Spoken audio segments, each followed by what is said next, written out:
Hi hello ಎಲ್ಲರಿಗೂ ನಮಸ್ಕಾರ. ಸುದ್ದಿ ಸಾಗರಿ ಚಾನಲ್ಗೆ ಸ್ವಾಗತ. ರಾಮಾಚಾರಿ ಎಂದಿನ ಸಂಚಿಕೆಯಲ್ಲಿ ಏನಾಗ್ತಿದೆ ಅಂತ ನೋಡ್ಕೊಂಡು ಬರೋಣ ಬನ್ನಿ. ಅದಕ್ಕೂ ಮೊದಲು ಯಾರೆಲ್ಲ ನನ್ನ ಚಾನಲ್ಗೆ ಸಬ್ಸ್ಕ್ರೈಬ್ ಮಾಡಿಲ್ವೋ ಈ ಕೂಡಲೇ ಸಬ್ಸ್ಕ್ರೈಬ್ ಮಾಡ್ಕೊಳ್ಳಿ. ಇತ್ತ ಸೆಕ್ಷನ್ ತನ್ನ ಮಗನಿಗೆ ನೀನು ಚಾರುನ ಮದುವೆ ಹೋಗೋದು ನೆಪ ಮಾತ್ರಕ್ಕೆ, ಅವಳ ಅಪ್ಪನ ಕಂಪ್ನಿಗಳನ್ನು ನಮ್ಮ ಕೈಗೆ ತಗೊಳ್ಳೋಕ್ಕೆ ಮಾತ್ರ. ನಿನಗೆ ಎಂಜಾಯ್ ಮಾಡೋಕ್ಕೆ ಬೇಕಾದಷ್ಟು ಹುಡುಗಿರು ಸಿಗ್ತಾರೆ, ಆದರೆ ಲೈಫಲ್ಲಿ ಮುಂದೆ ಬರಬೇಕಂದ್ರೆ ಕೋಟಿಯಲ್ಲಿ ಒಬ್ಬಳು ಹುಡುಗಿ ಮಾತ್ರ ಸಿಗ್ತಾಳೆ. ಅಂಥದ್ರಲ್ಲಿ ಅವಳು ಚೆನ್ನಾಗಿದ್ದಾಳ, ಅವಳಿಗೆ ಮದುವೆ ಆಗಿದೆಯಾ ಇಲ್ಲ ಅವಳಿಗೆ ಮಗು ಆಗಿದೆಯಾ ಅಂತ ಪ್ರಶ್ನೆ ಮಾಡಬಾರ್ದು. ಸುಮ್ಮನೆ ಕಣ್ಣು ಮುಚ್ಕೊಂಡು ಶಾದಿ ಮಾಡ್ಕೋಬೇಕು ಅಂತ ಹೇಳಿ ತನ್ನ ಮಗನನ್ನು ಮಾನ್ಯತಾಳ ಮನೆಗೆ ಕರ್ಕೊಂಡು ಹೋಗ್ತಾನೆ. ಮಾನ್ಯತಾಳ ಮನೆಗೆ ಚಾರು ಬರ್ತಾಳೆ. ಆಗ ಮಾನ್ಯತಾ ಸಂತೋಷದಿಂದ, ಬಾ ಬೇಬಿ, ಎಷ್ಟು ಚೆನ್ನಾಗಿ ಕಾಣಿಸ್ತಾ ಇದೆಯಾ. ವಿವೇಕ್ ಏನಾದರೂ ಈಗ ನಿನ್ನನ್ನು ನೋಡಿದ್ರೆ ಕಳೆದೇ ಹೋಗ್ಬಿಡ್ತಾನೆ. ಲೈಟಾಗಿ ಏನಾದರೂ ಟಿಫನ್ ಮಾಡು, ಅಷ್ಟರಲ್ಲಿ ನಿನ್ನ ಫ್ಯೂಚರ್ ಹಸ್ಬೆಂಡ್ ಬರ್ತಾನೆ ಅಂತ ಹೇಳ್ತಾಳೆ.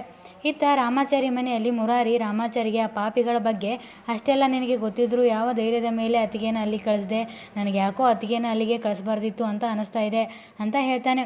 ಆಗ ರಾಮಾಚಾರಿ ಮುಳ್ಳನ್ನು ಮುಳ್ಳಿನಿಂದ ತೆಗಿಬೇಕು ಮುರಾರಿ, ಈ ಮೋಸಗಾರನ ಸಾಕ್ಷಿ ಸಮೇತ ಹಿಡಿಬೇಕು ಅಂದರೆ ನಾವು ಅವರ ಜಾಗಕ್ಕೆ ಹೋಗಿ ಅವ್ರ ಥರ ನಾಟಕ ಮಾಡಿಕೊಂಡೇ ಅವರನ್ನು ಹಿಡಿಬೇಕು ಅಲ್ವಾ ಮುರಾರಿ ಅಂತ ಹೇಳ್ತಾನೆ.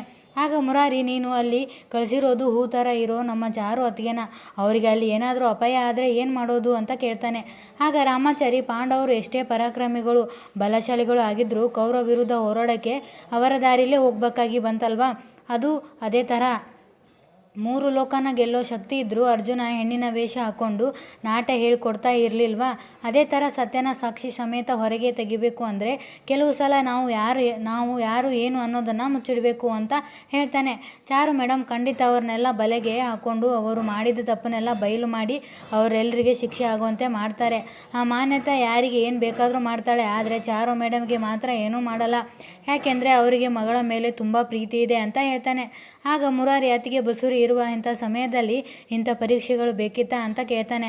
ಆಗ ರಾಮಾಚಾರಿ, ಬೇಕು ಮುರಾರಿ, ಇದನ್ನು ಹೀಗೆ ಬಿಟ್ಟರೆ ಮುಂದೆ ಕೆಟ್ಟ ಪರಿಸ್ಥಿತಿ ಎದುರಾಗುತ್ತೆ. ಸತ್ಯ ಒಂಥರ ಬೆಂಕಿ ಇದ್ದಂಗೆ ಸುಡುತ್ತೆ, ಅಂತ ದೂರ ಇದ್ದರೆ ಧರ್ಮನ ಗೆಲ್ಲೋಕೆ ಆಗಲ್ಲ.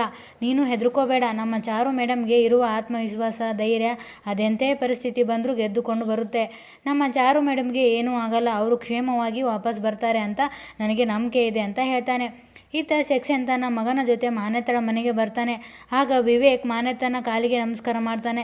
ಇದನ್ನು ನೋಡಿ ಮಾನ್ಯತಾ, ನಿಮ್ಮ ಮಗ ಅಬ್ರಾಡ್ನಲ್ಲಿ ಇದ್ದರೂ ನಮ್ಮ ಇಂಡಿಯನ್ ಕಲ್ಚರ್ ಮರ್ತಿಲ್ಲ ಅಂತ ಆತನನ್ನು ಹೊಗಳ್ತಾಳೆ. ಆಗ ಸೆಕ್ಷನ್, ಮಾನ್ಯತಾಜಿ ಎಲ್ಲಿ ನಿಮ್ಮ ಭೇಟಿ, ಬೇಗ ಕರೆಸಿ, ನನ್ನ ಮಗ ಅವಳನ್ನು ಕಣ್ಣಲ್ಲೇ ಎಲ್ಲ ಕಡೆ ಹುಡುಕ್ತಾ ಇದ್ದಾನೆ ಅಂತ ಹೇಳಿ ತನ್ನ ಮಗನಿಗೆ ಹುಡುಗಿ ಹೇಗಿದ್ದರೂ ನೀನು ಒಪ್ಕೋಬೇಕಾಗಿದ್ದೆಲ್ಲ ಆಮೇಲೆ ನೋಡೋಣ ಅಂತ ಹೇಳ್ತಾನೆ.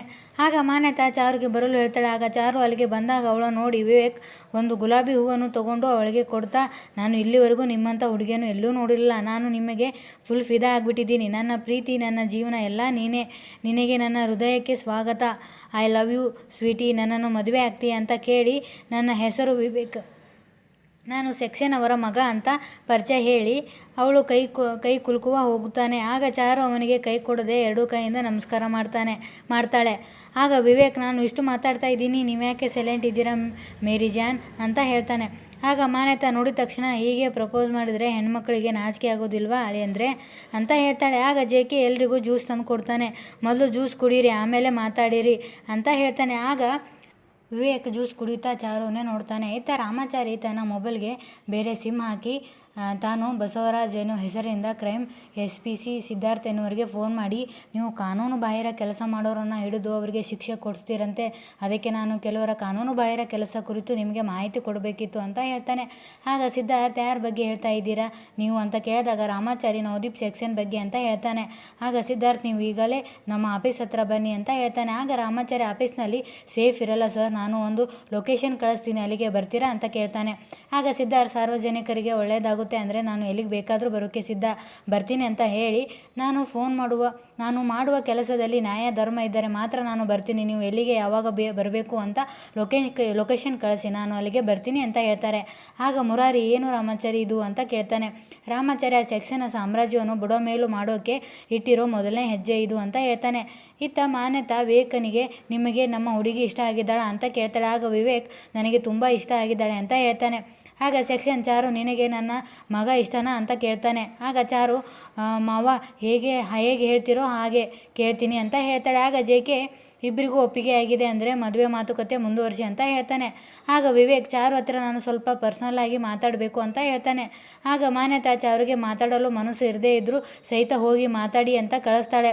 ಇತ್ತ ರಾಮಾಚಾರಿ ಮತ್ತು ಮುರಾರಿ ಇಬ್ಬರು ಸಿದ್ಧಾರ್ಥನ್ನು ಭೇಟಿಯಾಗಲು ಬಂದಾಗ ಅಲ್ಲಿಗೆ ಸಿದ್ಧಾರ್ಥ್ ಬಂದು ನೀವು ಬಸವರಾಜ್ ಅಲ್ವಾ ಅಂತ ಕೇಳ್ತಾನೆ. ಆಗ ರಾಮಾಚಾರಿ ಹೌದು ಸರ್, ಸೆಕ್ಷನ್ ಬಗ್ಗೆ ನಿಮಗೆ ಕೆಲವು ಮಾಹಿತಿ ನೀಡಬೇಕಾಗಿತ್ತು.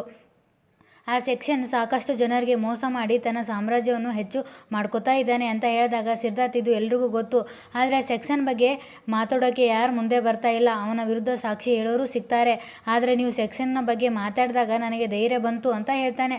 ಆಗ ರಾಮಾಚಾರಿ ಅವನ ವಿರುದ್ಧ ಸಾಕ್ಷಿಗಳನ್ನು ಮತ್ತು ಅವನ ಕಾನೂನುಬಾಹಿರ ಕೆಲಸಗಳನ್ನು ಮತ್ತು ಡಾಕ್ಯುಮೆಂಟ್ಸ್ಗಳನ್ನು ಕಲೆಕ್ಟ್ ಮಾಡಿಕೊಡೋದು ನನ್ನ ಜವಾಬ್ದಾರಿ, ಆದರೆ ಅವನನ್ನು ಜೈಲಿಗೆ ಕಳಿಸೋಕೆ ನನಗೆ ನಿಮ್ಮ ಸಹಾಯ ಬೇಕು ಸರ್ ಅಂತ ಹೇಳಿ ಸೆಕ್ಷನ್ನ ಕಾನೂನುಬಾಹಿರ ಚಟುವಟಿಕೆಗಳ ಬಗ್ಗೆ ಎಲ್ಲ ವಿವರವಾಗಿ ಹೇಳಿ ಅವುಗಳ ಕುರಿತು ಇನ್ನೂ ಸ್ವಲ್ಪ ಡಾಕ್ಯುಮೆಂಟ್ಗಳನ್ನು ತಗೊಂಡು ನಿಮಗೆ ಭೇಟಿಯಾಗ್ತೀನಿ ಸರ್ ಅಂತ ಹೇಳ್ತಾನೆ. ಆಗ ಸಿದ್ಧಾರ್ಥ್ ಸರಿ ಅಂತ ಹೇಳಿ ಅಲ್ಲಿಂದ ಹೋಗ್ತಾನೆ. ಆಗ ಮುರಾರಿ ರಾಮಾಚಾರಿ ಅವರು ನಿಜವಾಗ್ಲೂ ನಮಗೆ ಹೆಲ್ಪ್ ಮಾಡ್ತಾರ ಅಂತ ಅನುಮಾನದಿಂದ ಕೇಳ್ತಾನೆ. ಆಗ ರಾಮಾಚಾರಿ ಮಾಡ್ತಾರ ಕಣೋ, ತಲೆ ಕೆಡಿಸ್ಕೋಬೇಡ ಅಂತ ಹೇಳಿ ಅಲ್ಲಿಂದ ಹೋಗ್ತಾರೆ.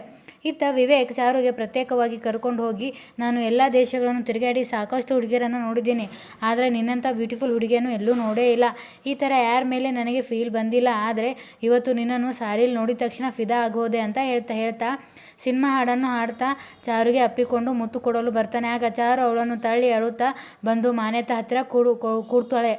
ಆಗ ವಿವೇಕ್ ಬಂದು ನಾನೇನು ಅವಳಿಗೆ ಮಾಡಿಲ್ಲ, ಕೇವಲ ನನ್ನ ಪ್ರೀತಿಯನ್ನು ಹೇಳಿ ಫಾರಿನ್ ಕಲ್ಚರ್ ಥರ ಹಾಗೆ ಮಾಡಿಕೊಂಡು ಕೈಗೆ ಕಿಸ್ ಕೊಡಲು ಹೋದೆ ಅಷ್ಟಕ್ಕೆ ಕೋಪ ಮಾಡಿಕೊಂಡ್ರೆ ಹೇಗೆ ಅಂತ ಕೇಳ್ತಾನೆ. ಆಗ ಮಾನ್ಯತಾ ಇದು ಇಂಡಿಯಾ ಅಳೆಂದರೆ ಫಾರಿನ್ ಹೆಣ್ಮಕ್ಳಿಗೆ ಇಂಡಿಯಾ ಹೆಣ್ಮಕ್ಳಿಗೂ ಬಹಳ ವ್ಯತ್ಯಾಸ ಇದೆ, ಮುಂದೆ ಎಲ್ಲ ಸರಿ ಹೋಗುತ್ತೆ ಅಂತ ಹೇಳಿ ವಿವೇಕನಿಗೆ ಸಮಾಧಾನ ಮಾಡ್ತಾಳೆ.